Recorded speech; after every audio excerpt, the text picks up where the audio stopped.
মুখ্যমন্ত্রী বারবার অনুরোধ করেছেন, সুপ্রিম কোর্ট পরামর্শ দিয়েছেন জুনিয়র চিকিৎসকদের কাজে ফেরার জন্য, কিন্তু এরপরও প্রশ্ন থেকে যাচ্ছে, চিকিৎসকেরা কর্মবিরতি কি তুলে নেবেন? স্বাস্থ্য ভবনের সামনে আজ ধর্নার নবম দিন। স্বাস্থ্য সচিবের অপসারণ থেকে হাসপাতালের নিরাপত্তার দাবি নিয়ে এখনো আন্দোলন চালিয়ে যাবেন জুনিয়র চিকিৎসকেরা। মৌখিক আশ্বাসে তারা আশ্বস্ত নন। ফের রাজ্য সরকারের সাথে আলোচনার বার্তা পাঠালেন আন্দোলনরত চিকিৎসকেরা। সেন্ট্রাল, ডিএসএইচ এবং ডিএমই এই 6 জনের বিরুদ্ধে পদক্ষেপের দাবি রেখেছিলাম। প্রিন্সিপাল সেক্রেটারির প্রসঙ্গে কোনো সিদ্ধান্ত এই মিটিংয়ে নেওয়া হয়নি। মুখ্যমন্ত্রী এই বিষয়ে সদর্থক মৌখিক আশ্বাস দিলেও এ সম্বন্ধে কোনো পদক্ষেপ নেওয়া এখনো আমরা দেখতে পাইনি।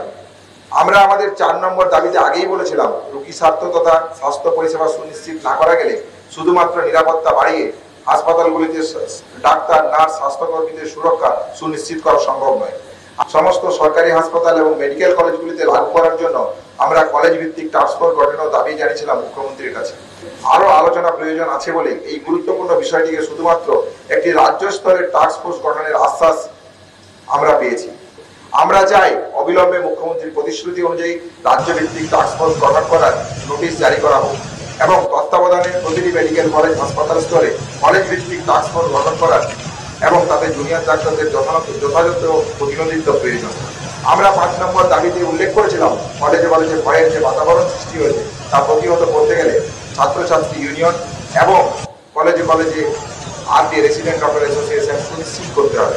আমাদের অবস্থান মঞ্চে মুখ্যমন্ত্রী মৌখিকভাবে রোগী কল্যাণ সমিতিগুলিকে ভেঙে দেওয়ার ঘোষণা করলো, তা বাস্তবায়িত রূপ আমরা এখনো দেখতে পাইনি। কিভাবে নতুন করে এই সমিতিগুলোকে গঠন করা হবে তাও আমাদের কাছে স্পষ্ট হয়নি। আমাদের দিক থেকে আমরা একটা ইনিশিয়েটিভের কথা ভাবছি, সুলিখিত এবং সুপত্র দাবি দেওয়া, 4র্থ এবং 5ম দাবি এবং প্রিন্সিপাল সেক্রেটারির প্রশ্নে আমাদের যা অবস্থান সেগুলো নিয়ে দাবি সম্বলিত আমরা একটা দাবিপত্র পাঠাবো। আমরা মনে করি অতি দ্রুততার সাথে এই বসার আলোচনা করা হোক, যাতে আমরা অতি দ্রুততার সাথে কাজে ফিরতে পারি এবং সদর্থক ভূমিকা আমাদের দিক থেকে আমরা পালন করতে পারি।